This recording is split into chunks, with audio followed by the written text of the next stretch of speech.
Valeu, Isis, muito obrigado, programa excelente, demos boas risadas hoje, viu, no Cidade Alerta. Obrigado aí pelas informações e agora você que está em casa, segue junto comigo aqui no Jornal da Cidade, trazendo todas as principais notícias do estado do Ceará. Agora você que está em casa, visualize essa cena.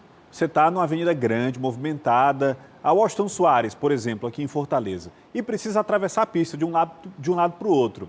Você sabe, né, o viaduto de pedestres demora um pouquinho mais, né? Você tem que subir e tal, mas você ganha em segurança. Ou você prefere, não vou subir o viaduto de pedestres, vou atravessar, vou criar coragem, vou correr aqui de uma calçada para outra. Pois é, essa última alternativa foi a de um pedestre ontem à noite na Avenida do Aeroporto. Ele preferiu atravessar correndo, mas não houve tempo para a travessia segura e ele acabou atropelado.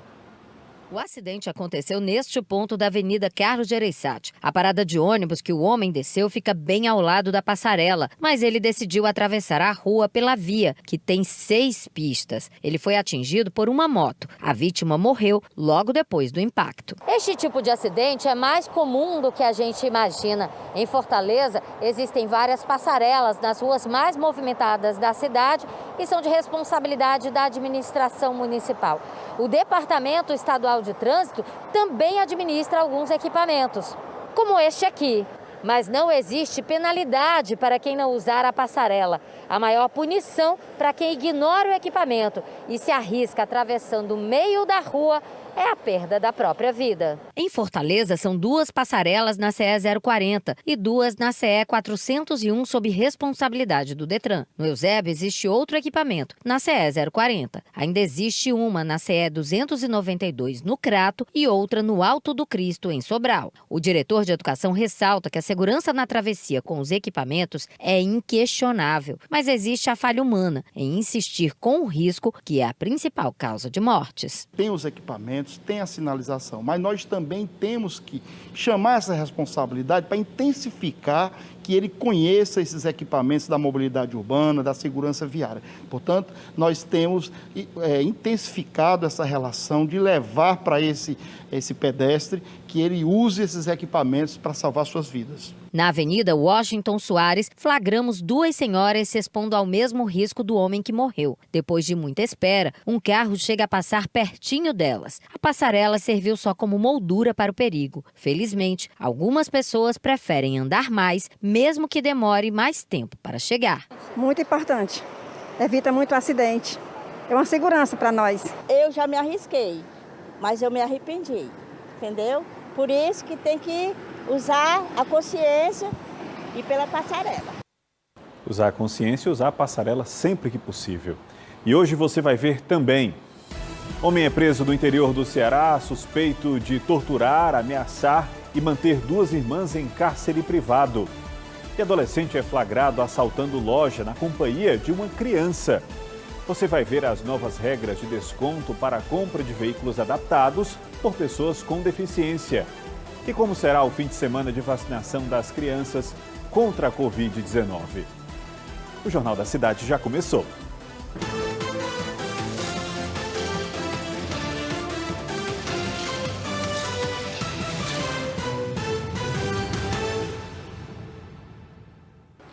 As regras de desconto para a compra de veículos adaptados por pessoas com deficiência mudaram.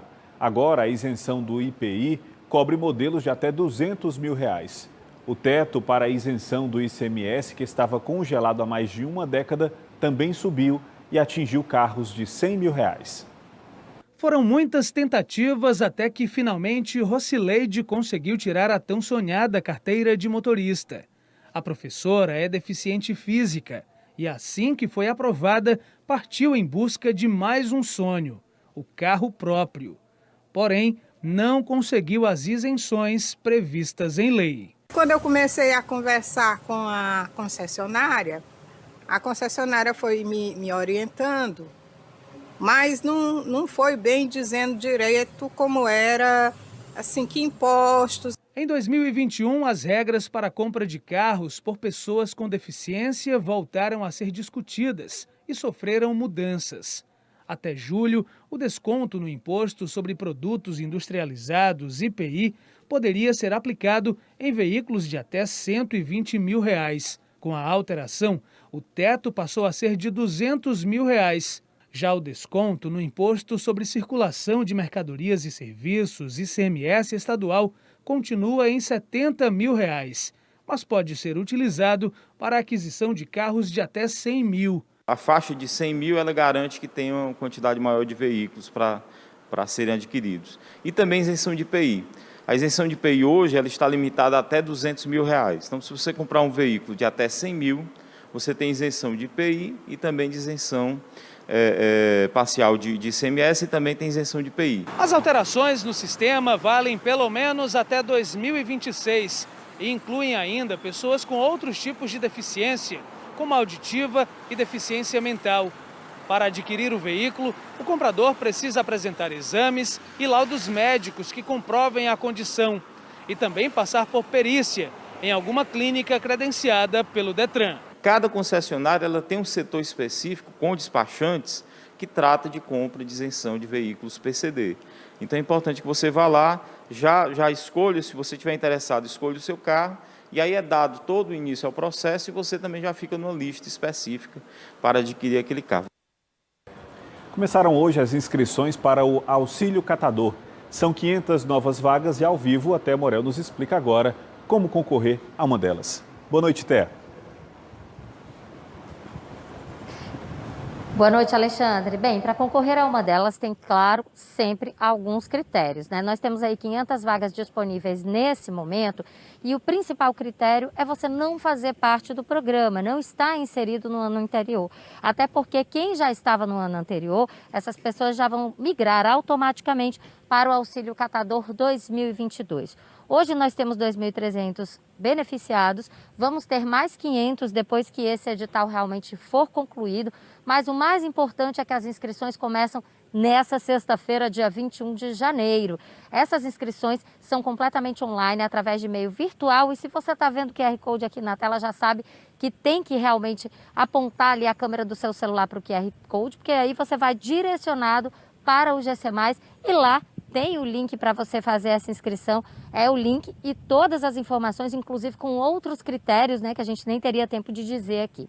O mais importante do Auxílio Catador é que todo mundo, toda a categoria, né, recebe aí, depois desse cadastro, depois de passar por todo o edital, aquele valor que complementa a renda e, além de tudo, com esse complemento se aumenta também o número de resíduos sólidos que são reciclados aqui na nossa região. Alexandre. Aliás, vou falar uma coisa, vou mudar de assunto. Lembrei aqui agora que a gente precisa falar de vacinação e que, em vez de devolver para você, a gente vai falar sobre como vai ser a vacinação nesse fim de semana, principalmente para as crianças. A gente tem repescagem para mostrar e tem também o início da vacinação das crianças com comorbidades. Vamos ver.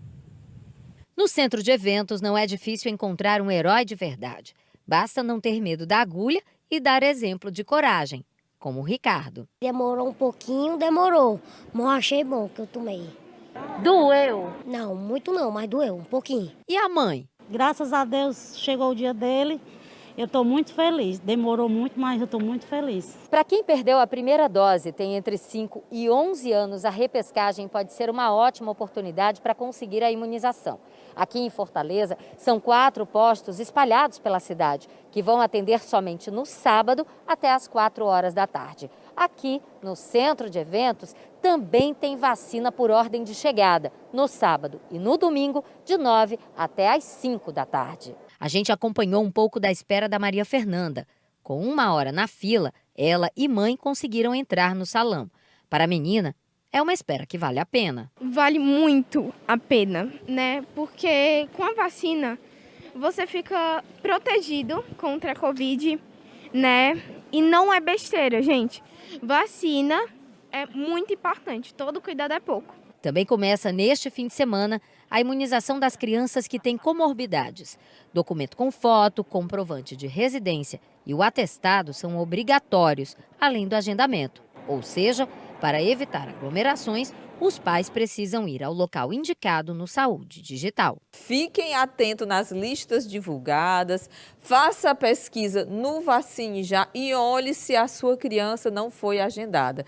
Pedimos a todos os agendados que compareçam no local exato do agendamento, na hora que está programada, para que não haja aglomeração e não haja uma espera maior para as nossas crianças. E você vai ver ainda hoje no JC. O Ministério Público pede investigação de possível manipulação de resultados em jogos do Campeonato Cearense Série D. E já no próximo bloco, polícia recupera camisinhas, refrigerantes e cervejas furtados por uma mulher de um motel de Fortaleza.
Um adolescente de 17 anos foi flagrado ao lado de uma criança assaltando a loja de conveniência de uma pousada na cidade de Barbalha, na região do Cariri. A mãe desse garoto o reconheceu nas imagens da câmera de segurança e ele acabou detido. Era por volta de 2h30 da manhã quando o menino, com cerca de 10 anos de idade, bateu na porta do estabelecimento pedindo para comprar bombons. Logo depois, entra o adolescente já anunciando o assalto. O funcionário chega a levar as mãos à cabeça para evitar reações do garoto, que aparentemente estava armado. Durante uma revista na casa do adolescente, autorizada pela mãe, os policiais encontraram a arma falsa escondida embaixo do colchão onde ele estava deitado, além de maconha e a roupa usada no crime. A criança que aparece no vídeo ainda não foi localizada. E a funcionária de um motel de Fortaleza furtou garrafas de uísque, de vodka, latas de cerveja, energéticos, carteiras de cigarro, lubrificantes e muitos preservativos do local de trabalho. Mas a polícia a localizou e conseguiu recuperar todo o material. Uma funcionária de um motel em Fortaleza foi encontrada com diversos produtos pertencentes ao estabelecimento. Todo esse material estava com a mulher que furtou garrafas de uísque, vodka, energéticos, refrigerantes e cervejas. Com ela, também foram encontradas várias carteiras de cigarro, uma grande quantidade de preservativos, lubrificantes e outros pertences do motel. No 10º distrito também foi chamada a dona do motel e que, ao chegar, reconheceu a mulher como sendo uma ex-funcionária e todo o material apreendido. Ela vai ser investigada, o caso dela o delegado fica nessa responsabilidade de investigar o caso e mandar para a justiça e ela vai responder lá. Como não houve flagrante, não havia mandado de prisão em aberto, ela não ficou presa. Um cearense envolvido em tráfico interestadual de drogas foi preso em uma operação realizada pela Polícia do Mato Grosso do Sul. Mas a captura aconteceu aqui mesmo, no Ceará. Não é isso, Thea? É isso sim, viu, Alexandre? Esse cearense, ele já havia sido capturado, já havia sido flagrado com entorpecentes em 2017. Gabriel de Abreu Vieira tem 33 anos de idade. Na ocasião em que ele foi flagrado, ele estava com o pai e com uma certa quantidade de drogas. Lá naquela época, ele estava trazendo drogas do Mato Grosso, tentando entrar aqui no Ceará, aqui na capital Fortaleza, mas não deu muito certo. A polícia não explicou muito bem o que aconteceu, se ao longo desse tempo ele acabou sendo solto pela audiência de custódia, só que agora foi cumprido um mandado de prisão preventiva que estava em aberto lá do Mato Grosso do Sul. Houve aí uma colaboração entre a Polícia Civil daquele estado, a Polícia Civil do Ceará, e eles conseguiram encontrar o Gabriel aqui, na nossa região, mais exatamente no município de Caucaia. Ele estava se escondendo ou morando, bem, foragido, né? Ele estava vivendo na praia de Itabuba quando ele foi flagrado pela polícia porque existia esse mandado de prisão preventiva. Ele foi encaminhado para o DENARC aqui em Fortaleza e agora o Gabriel fica à disposição da justiça para responder principalmente por esse crime, o tráfico interestadual de drogas, que é quando você traz realmente a droga de um outro determinado estado e tenta deixar, né? Tenta levar para o seu estado de origem, enfim, pode ser como é o caso do Gabriel, já que ele realmente é de Caucaia. De volta ao estúdio do Jornal da Cidade. Tá bom, Té, obrigado pelas informações. E um homem foi preso em Ibaretama, no interior do estado, por cárcere privado e tortura, também violência contra a mulher. O nome dele é Sebastião Andrade dos Reis Filho, de 37 anos. A polícia passou a buscá-lo depois que 2 vítimas pediram socorro ao passar por uma viatura. A ocorrência teve origem através de uma denúncia anônima, dando conta de uma motocicleta abandonada na cidade de Ibaretama. Neste momento, se aproximou um indivíduo numa motocicleta acompanhado de 2 mulheres, sendo que uma das mulheres pediu socorro, pois estava sendo torturada, ameaçada e mantida em cárcere privado. Diante dos fatos, a composição deu voz de prisão ao indivíduo e se deslocou até o local que as vítimas estavam sendo feitas reféns. Com o criminoso, as equipes encontraram um revólver, crack, cocaína e maconha. Sebastião Andrade já tem antecedentes criminais por homicídio, tráfico de drogas, receptação, furto e organização criminosa. Diante dos fatos, a composição levou o indivíduo para a delegacia de Polícia Civil do Quixadá, onde o indivíduo foi autuado pelos crimes supracitados. Agora olha só quanta violência. Em Fortaleza, um homem matou o amigo a golpes de foice durante uma discussão, isso dentro de um condomínio onde eles trabalhavam, no bairro Montese.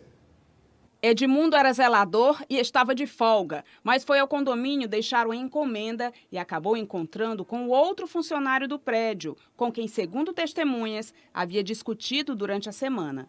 Eles brigaram mais uma vez e Mauricélio o atacou com a foice. Edmundo morreu no local e o assassino não fugiu, ficou no prédio até a chegada da polícia. No Barroso, um casal de idosos passou por uma situação difícil nos últimos dias. Mesmo com as contas de água pagas, eles tiveram um serviço cortado em casa e dependem de vizinhos para realizar tarefas básicas do dia a dia até a CAGES resolver aparecer.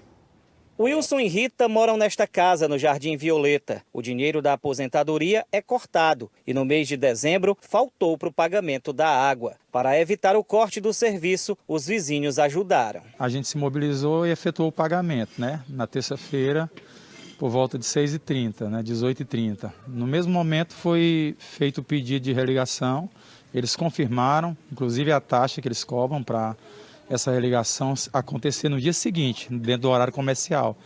E não aconteceu. As contas foram pagas na última terça-feira, mesmo dia do corte. Mas até hoje o fornecimento não foi restabelecido. Ao invés de lacrar o medidor, o técnico cortou aqui, quebrando a calçada. Talvez por isso não conste lá no sistema. E diante desse impasse, os moradores dessa residência já estão sem o fornecimento de água há 4 dias. Sem água nas torneiras, as louças estão se acumulando na cozinha e a rotina do casal de idosos ficando cada vez mais difícil. Desde terça-feira cortaram.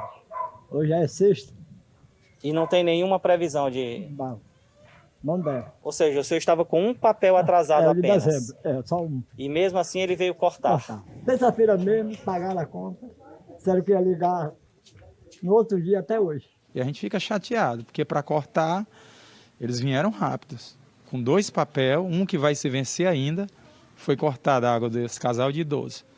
Mas para ligar está sendo esse sofrimento, para religar, não consta nem como cortada lá.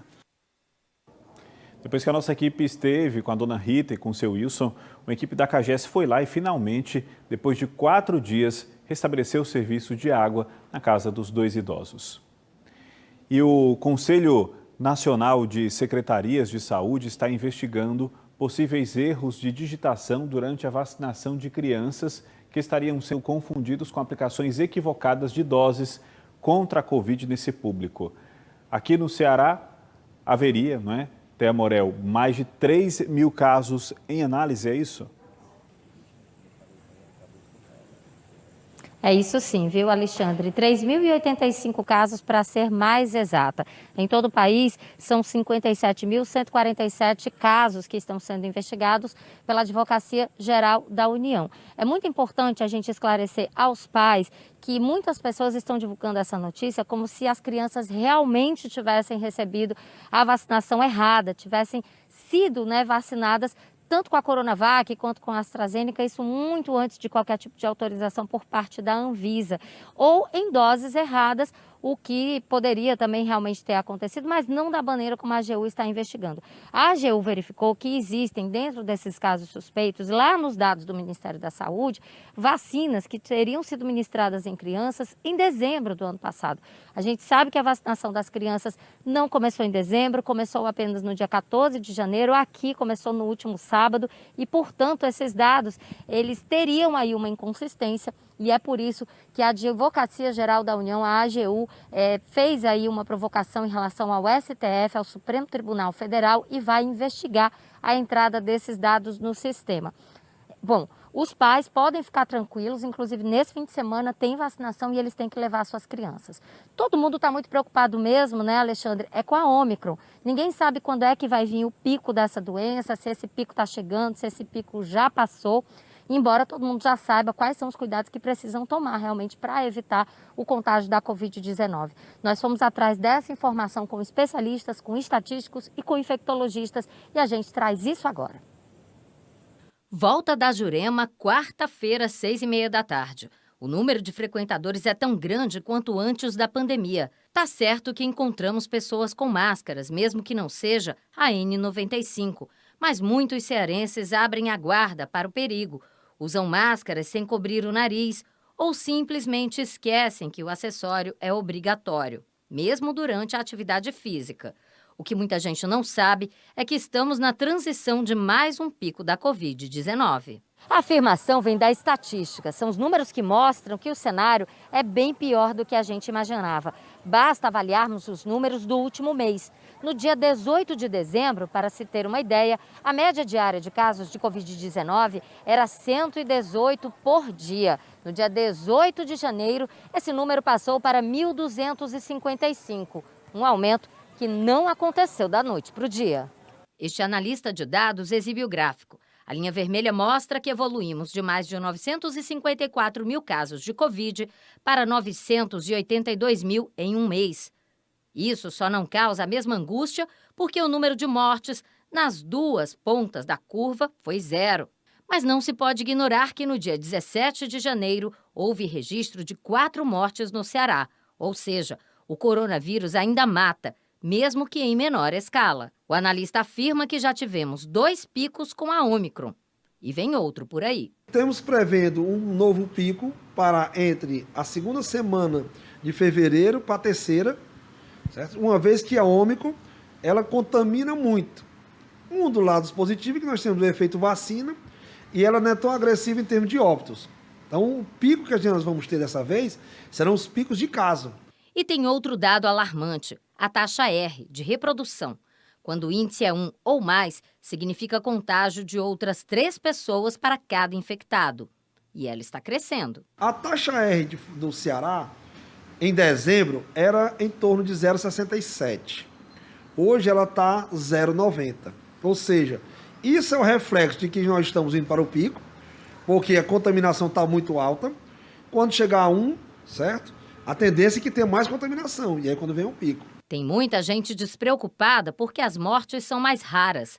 Esta pesquisadora de saúde pública e digital explica que a Ômicron é prevalente porque outras variantes não furaram o bloqueio da vacina e tendem a sumir. Ela é mais contagiosa e menos letal, mas os sintomas leves ocorrem porque muita gente se imunizou. Ela é uma variante muito infecciosa, né? E também provoca morbidade, mas tem uma questão muito importante. A vacina, ela realmente protege das formas graves da Covid. E para evitar que o contágio continue, não tem segredo. Todo mundo já sabe como as outras ondas do coronavírus foram mitigadas. A primeira coisa é tomar as vacinas, né? Isso todos os brasileiros estão fazendo e a gente quer reforçar a importância de continuar esse processo e agora de vacinar as crianças, que é importantíssimo. Vacinar as crianças nessa faixa etária de 5 a 12 anos. A outra coisa é o que a gente já sabe desde o início, né? Que a gente precisa, nós precisamos nos proteger. Quem puder, fique em casa. Quem puder evitar sair, fique em casa. Evitar lugares aglomerados, utilizar máscaras, né? Se você vai para um local onde fechado, com ar-condicionado, use uma máscara N95, que protege mais. Então, e é isso, né? Não tem mágica, é isso. É se isolar quando possível, evitar aglomerações e usar máscara, usar máscara, usar máscara. Daqui a pouco, o Campeonato Cearense sob investigação por suspeita de manipulação de resultados. E no próximo bloco, Prefeitura de Maracanaú responsabiliza a construtora por explosão que danificou casas.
O Ministério Público do Estado quer que as promotorias de justiça do Crato, Caucaia e Barbalha investiguem denúncias de manipulação de resultados de jogos do Campeonato Cearense do Brasileirão Série D.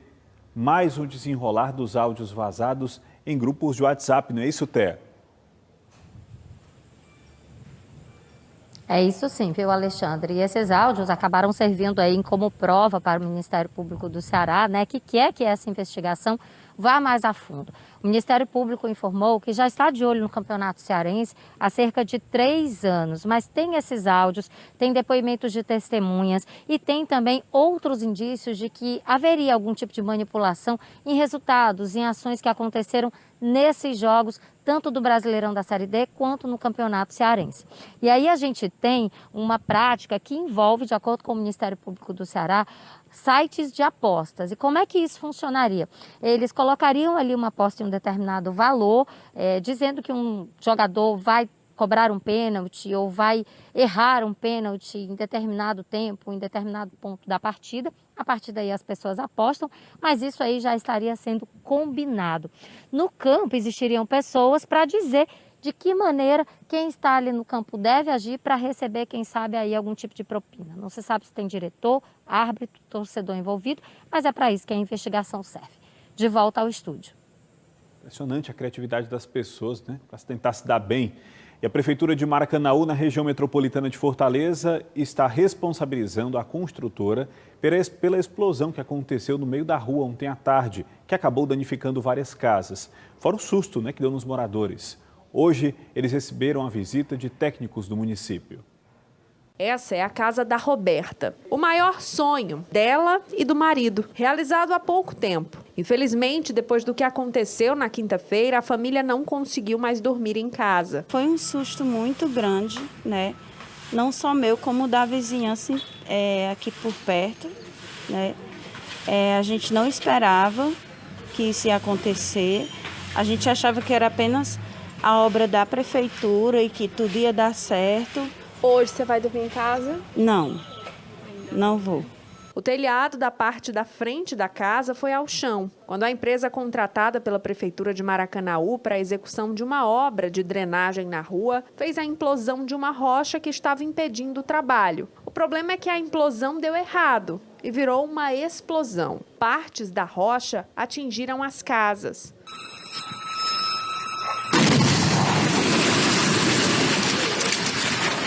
O impacto foi tão grande que paredes se racharam, tetos desabaram e os moradores ficaram sem saber o que fazer. Quando explodiu, meu coração acelerou num nível tão grande que na primeira bomba eu estava dormindo, né? Mas eu consegui ouvir e aí eu acordei assustado. Corri aqui para fora de casa porque com medo da casa poder desabar ou não. A gente está com falta de água, né? A energia no momento da explosão piscou. A gente ficou com medo de queimar algum eletrodoméstico, mas graças a Deus não aconteceu isso. Enquanto alguns moradores não dormiram na última noite com medo das casas desabarem, da estrutura estar comprometida, aqui na casa do seu William a situação foi ainda pior. Além do medo da estrutura, né, das paredes da casa desabar, o seu William também teve que ficar vigiando a frente da casa. Seu William praticamente não dormiu, teve que trabalhar hoje pela manhã virado porque estava sem energia na casa, sem água e sem segurança, né? Já que o portão foi completamente destruído pela explosão. Correto, está muito danificado, você pode ver, ele não fecha, né? Não teve, eu tentei botar o carro aqui mais para perto para poder fazer uma segurança melhor, né? Para que ninguém pudesse entrar por baixo. Mas assim, era dormindo e acordando e olhando, sempre olhando lá de cima da varanda. O secretário de Infraestrutura do município foi até o local, visitou as casas com uma equipe de engenheiros e disse que a empresa responsável pela obra vai arcar com os prejuízos. Licitamos aqui um serviço de drenagem para que seja feito aqui na Rua 6, porque há uma questão crítica de alagamento.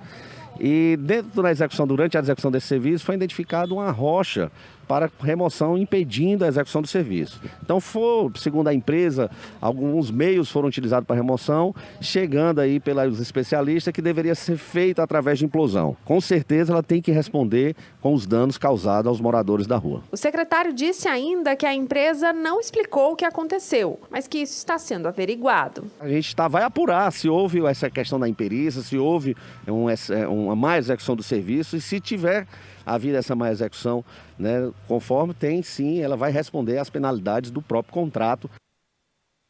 Agora os destaques do JR de logo mais. Olá, boa noite. Estamos a postos para trazer até você as principais notícias do dia. O Ministério da Saúde e o Instituto Butantan começam as tratativas para a compra de 7 milhões de doses da vacina Coronavac para a imunização de crianças. Morreu na madrugada de hoje, aos 94 anos, a mãe do presidente Bolsonaro. O presidente interrompeu missão oficial ao Suriname e retornou ao Brasil para a despedida.